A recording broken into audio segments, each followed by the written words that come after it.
जय माता दी मित्रों, मेरा नाम पंडित प्रकाश जोशी। स्वागत है मेरे YouTube फेसबुक चैनल एस्ट्रो आज में। मित्रों, आज हम चर्चा करने वाले जून के मंथली राशि फल के बारे में, यानी कुंभ राशि की जून में कैसी रहेगी धन की, परिवार की, दाम्पत्य जीवन की, उनके प्रेम की, उनके व्यापार की स्थिति, उनकी नौकरी की स्थिति, क्या ग्रह गोचर रहेंगे, इसके बारे में चर्चा करेंगे। सबसे पहले कुंभ राशि वाले जून की कुंडली देखें। ये जून की कुंडली है जो आपकी है। शनि आपके लगन में बैठे हैं। तृतीय भाव में देखा जाए तो आपके बुध, गुरु और राहु बैठे हैं। चतुर्थ भाव में वृषभ राशि के सूर्य बैठे हैं। और देखा जाए तो छठे भाव के अंदर मंगल और शुक्र बैठे हैं। और आपके नवम भाव में चंद्रमा और केतु बैठे हैं। ये तो ग्रह की स्थिति आप देख रहे हैं। अब हम बात कर लेते हैं बहुत इंपॉर्टेंट विषय में। जून के महीने में 17 जून को शनि 140 दिन के लिए वक्री हो जाने वाले हैं और आपकी राशि में ही वक्री होने वाले। आपके ऊपर 7.5 है तो क्या और ज़्यादा बुरा होगा, स्थिति और बिगड़ जाएगी। इसके बारे में शास्त्र क्या कहता है, इसके बारे में हम चर्चा कर लेते हैं। तो शास्त्र ये कहता है, लग्ने भावे शनि वक्रा धन धान्य प्रसिद्धि दायका, यानी लगन भाव में जब भी शनि वक्री होता है और वो जो वक्री का टाइम है उसमें व्यक्ति को फेमस करता है, उसको विजय दिलाता है, कोर्ट केस में, राजनीति में विजय दिलाता है, इलेक्शन में विजय दिलाता है, धन धान्य उसका अच्छा कर देता है। तो कुल मिला के प्रसिद्धि मिलेगी, धन धान्य कुंभ राशि वालों को मिलने वाला है। 17 जून का आपको वेट करना है। अब ग्रह गोचर के बारे में बात कर लेते हैं। तो ग्रह गोचर के अनुसार जून में 9 घटनाएं होने वाली है। और आपने अभी तक मेरा चैनल सब्सक्राइब नहीं किया है तो आप सब्सक्राइब कर ले। और अगर आप फेसबुक में देख रहे हैं और आपने मेरे पेज को लाइक नहीं किया है तो लाइक कर ले, याद रखिएगा। पहली घटना के बारे में बात कर लेते हैं। लगन में शनि बैठे हैं। लगन में जब शनि बैठ जाते हैं तो कहीं ना कहीं हाथ पैरों में दर्द की समस्या तो रहती है। वैसे कुंडली के हिसाब से बता रहा हूँ। 1 तारीख से लेकर और 16 जून तक देखा जाए आपके ऊपर 7.5 का प्रभाव कुंभ राशि पे रहेगा, यानी 7.5 का प्रकोप जारी रहेगा, जिससे हाथ पैरों में दर्द, दांत में दर्द की परेशानी, अस्पताल के आपको चक्कर लगाने पड़ सकते हैं, अपने लिए भी या किसी और के लिए भी। तो ऐसी स्थिति रहेगी, कोई बदलाव नहीं आएगा इसमें। 17 जून के बाद जैसे ही शनि वक्री होंगे स्वास्थ्य में राहत मिलेगी। आपको अपने काम के लिए कोई अवार्ड मिल सकता है, किसी चुनाव में आप विजय हो सकते हैं, किसी उपचुनाव में आप विजय हो सकते हैं, या क्षेत्रीय चुनाव में आप विजय हो सकते हैं, कोर्ट केस में आपको सफलता मिल सकती है। और शत्रु भी अब आपके परास्त होंगे, यानी 140 दिन के लिए शनि जो वक्री होगा वो आपके लिए बड़ा लाभकारी है। 17 जून के बाद आप पावर में आ जाएंगे, ये याद रखिएगा। दूसरी घटना के बारे में बात करें तो दूसरी घटना, धन भाव के स्वामी आपके बुध गुरु राहु तृतीय भाव में बैठे हैं। यानी कि देखा जाए तो धन की स्थिति जून के महीने में देखें तो 1 तारीख से लेकर और 7 जून तक देखा जाए डबल हानि के इनफैक्ट आपके योग बन रहे हैं, क्योंकि बुध के साथ में गुरु के साथ में राहु बैठा है तो ये डबल हानि देगा। यानी आपकी वस्तु हानि होगी या वस्तु चोरी होगी, डैमेज होगी, और आपके परिवार में भी सेम घटना किसी और के साथ भी होगी, यानी आपके संतान के साथ में आपके माता पिता भाई बहन की भी कोई वस्तु हानि होगी। यानी 7 जून तक डबल हानि के योग हैं। 8 तारीख से लेकर 30 जून तक देखा जाए तो बुध का जो गोचर है, बुध यहाँ से निकल जाएंगे तो धन की स्थिति थोड़ी मध्यम आपकी हो जाएगी। और देखा जाए तो 17 जून 2023 यानी कि शनि वक्री हो जाएंगे और शनि की जो दृष्टि है वो कहीं ना कहीं बृहस्पति पे बैठेगी और बृहस्पति आपके धन के मालिक है। तो जैसे ही शनि की वक्री दृष्टि पड़ेगी 17 जून के बाद तो कहीं ना कहीं 3 जगह से आपको धन संबंधी खुशखबरी मिल सकती है कुंभ राशि को। पहला, संतान को कोई ना कोई धन लाभ होगा या संतान आपको कोई गिफ्ट देने वाली है। साथ ही साथ आपको भी अपने किए गए काम के लिए जो मार्केट में रुका हुआ फंसा हुआ धन है वो आपको मिल जाएगा। और पुराने किसी इन्वेस्टमेंट से आपको लाभ हो जाएगा या रेंटल इनकम का आपको लाभ हो जाएगा, या बैंक में कोई ट्रांजैक्शन गलत सलत हो गई है और पेनल्टी लग गई है, वो ट्रांजैक्शन आपकी दोबारा रिपीट वापस आ जाएगी। तो ये सब होगा 17 जून, यानी 17 जून से 30 जून तक स्थिति बहुत बहुत अच्छी रहेगी। शनि की वक्र दृष्टि आपके लिए बहुत लाभकारी है। इसी तरह से तीसरी घटना के बारे में बात करें तो सूर्य आपके चतुर्थ भाव में बैठे हैं। तो चतुर्थ भाव में सूर्य अग्नि के कारक होते हैं और चतुर्थ भाव परिवार का है। तो जब भी आप लॉन्ग वेकेशन में जा रहे हैं परिवार के साथ में, तो गैस की नोब को अच्छी तरह से परख लें, क्योंकि अग्नि भय या बिजली का खतरा जो देखा जाए तो जून में बढ़ जाता है। बिजली का काम आपको करवाना पड़ सकता है, तारे आपके घर की फूक सकती है, आपका एसी खराब हो सकता है, इन्वर्टर खराब हो सकता है, यानी बिजली से संबंधित गैजेट आपके खराब हो जाएंगे।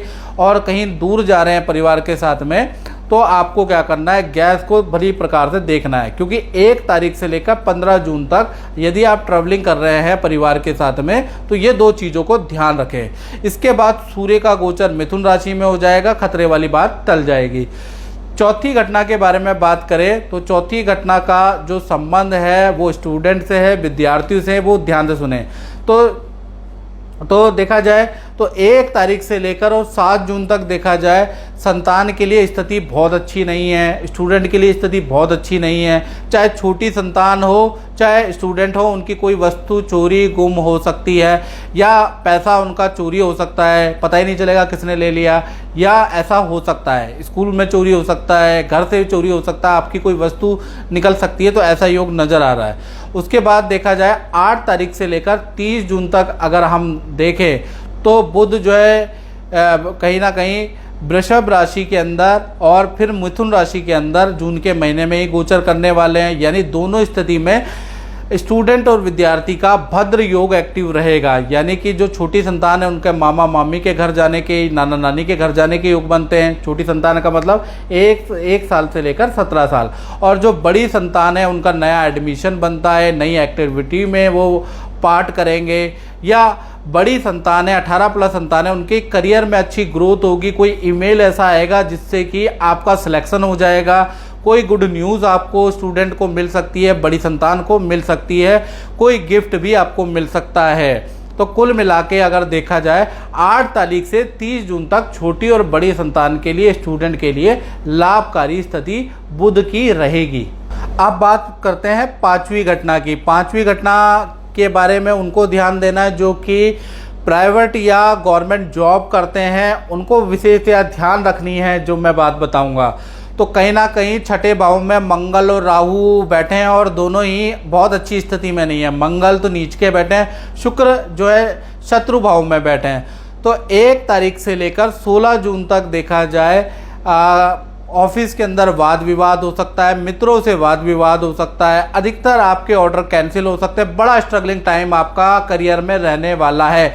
और यदि आप मार्केटिंग में हैं तो कहीं ना कहीं क्लाइंट से भी आपके वाद विवाद होंगे, क्लाइंट भी आपको जमकर लताड़ सकता है। तो 16 जून तक आपको बहुत ज़्यादा कष्ट सहना पड़ेगा, याद रखिएगा। 17 जून से शनि वक्री हो जाएंगे और शनि वक्री होने से 17 जून से लेकर 30 जून तक देखा जाए अचानक आपको काम में सफलता मिलेगी, कोई बड़ी डील आपकी हो सकती है। साथ ही साथ कोई ना कोई ऐसा ऑर्डर निकलेगा जिसके लिए आप अपने ऑफिस के अंदर छोटी मोटी पार्टी अपने कलीग और अपने सीनियर को देंगे। कुछ अच्छा परफॉर्मेंस, कुछ अच्छा ऑर्डर आपका 17 जून के बाद मिल सकता है। यानी नौकरी में कोई खुशखबरी, अच्छी न्यूज़, अच्छा कॉन्ट्रैक्ट 17 जून के बाद जब शनि वक्री होंगे तभी मिलेगा।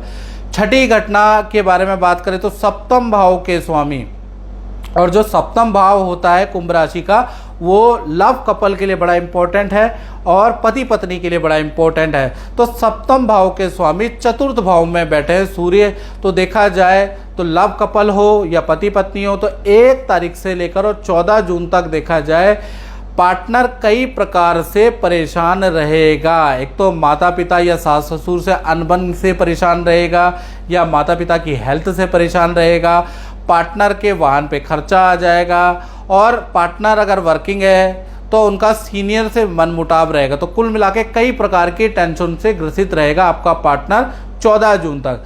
15 जून से लेकर 30 जून तक सूर्य मिथुन राशि में आ जाएंगे, यानी आपके पंचम भाव में आ जाएंगे। तो कहीं ना कहीं पार्टनर के साथ में नदी पहाड़ों की यात्रा के योग नज़र आ रहे हैं, और कहीं ना कहीं पार्टनर को काफ़ी रिलीफ मिलता हुआ नज़र आ रहा है। तो कुल मिला के देखा जाए आधा महीना पार्टनर के लिए ख़राब है और आधा महीना तो बहुत ही अच्छा है। 7वीं घटना के बारे में बात करें तो 7वीं घटना बुध, गुरु और राहु आपके 3य भाव में बैठे हैं। तो जून के महीने में भाई बहन को कोई ना कोई धनहानि, वस्तु हानि होने के योग नजर आ रहे हैं। तो कुंभ राशि के जितने भी भाई बहन हैं उनमें से किसी का धन हानि या वस्तु हानि, सोना हानि ऐसा योग नजर आ रहा है, क्योंकि गुरु सोने का कारक भी होता है और गुरु राहु के साथ में गुरु चंडाल योग में बैठा हुआ है। आठवीं घटना के बारे में बात करें तो दशम भाव, यानी कि आठवीं घटना उन लोगों पे प्रभाव करेगी जो अपनी दुकान चलाते हैं, फैक्ट्री चलाते हैं, अपना काम करते हैं, उनके लिए। दशम भाव के स्वामी मंगल है और मंगल छठे भाव में बैठे हैं। तो 1 तारीख से लेकर 30 जून तक जो भी अपना काम करते हैं वो ध्यान से सुन ले। व्यापारी लोग, दुकानदार लोग ध्यान से सुन ले। ग्राहकों से बहुत ज़्यादा बहस होगी क्योंकि शत्रु भाव में मंगल बैठे हैं। साथ ही साथ पुलिस स्टेशन के चक्कर भी काटने पड़ सकते हैं। ग्राहक आपकी कंप्लेंट करेगा, पुलिस स्टेशन के चक्कर काटने पड़ सकते हैं। कार्यस्थल में तोड़ाफोड़ी भी हो सकती है, हंगामा भी हो सकता है। खैर देखा जाए काम आपका अच्छा है, काम बढ़ता हुआ नजर आएगा, लेकिन क्लाइंट और ग्राहकों के और आपके संस्थान के बीच में कुछ अच्छी खासी जमेगी नहीं, क्योंकि मंगल शत्रु भाव में बैठा हुआ है। कुल मिला के देखा जाए तो ये महीना उत्पात कारक रहेगा, धन की स्थिति नॉर्मल है। नवीं घटना के बारे में कुंभ राशि की देखा जाए तो चंद्र और केतु आपके नवम भाव में बैठे हैं। तो जो भी आपके घर में बुजुर्ग है, दादा दादी है या जो भी बुजुर्ग है, उनको हल्की चोट लगने की संभावनाएं जून के महीने में बन रही है, क्योंकि चंद्रमा केतु के साथ में नवम भाव में बैठे हुए हैं। पंडित प्रकाश जोशी ने मेरी कुंडली देखकर बोला कि 2022 के बाद मेरा 18 साल का एक बहुत अच्छा समय शुरू होने वाला है। मैंने उनकी बातों पर तब यकीन नहीं किया। फिर जब 2022 से मुझे एक बहुत बड़ा प्रोजेक्ट मिला, तब उनकी भविष्यवाणी सच हो गई। तो मित्रों, इस कार्यक्रम में हमने बड़े डिटेल में कुंभ राशि की 9 घटनाओं के बारे में, शनि वक्री के बारे में चर्चा करी। अगर कार्यक्रम अच्छा लगे और सबसे बेहतरीन लगे, अच्छी तरह से मैंने समझाया हो, तो मेरे कार्यक्रम या मेरे चैनल को शेयर सब्सक्राइब जरूर करें। फेसबुक में देख रहे हैं तो मेरे पेज से जरूर जुड़ें। इस कार्यक्रम में मित्रों बस इतना ही। मुझे दीजिए इजाज़त। जय माता दी।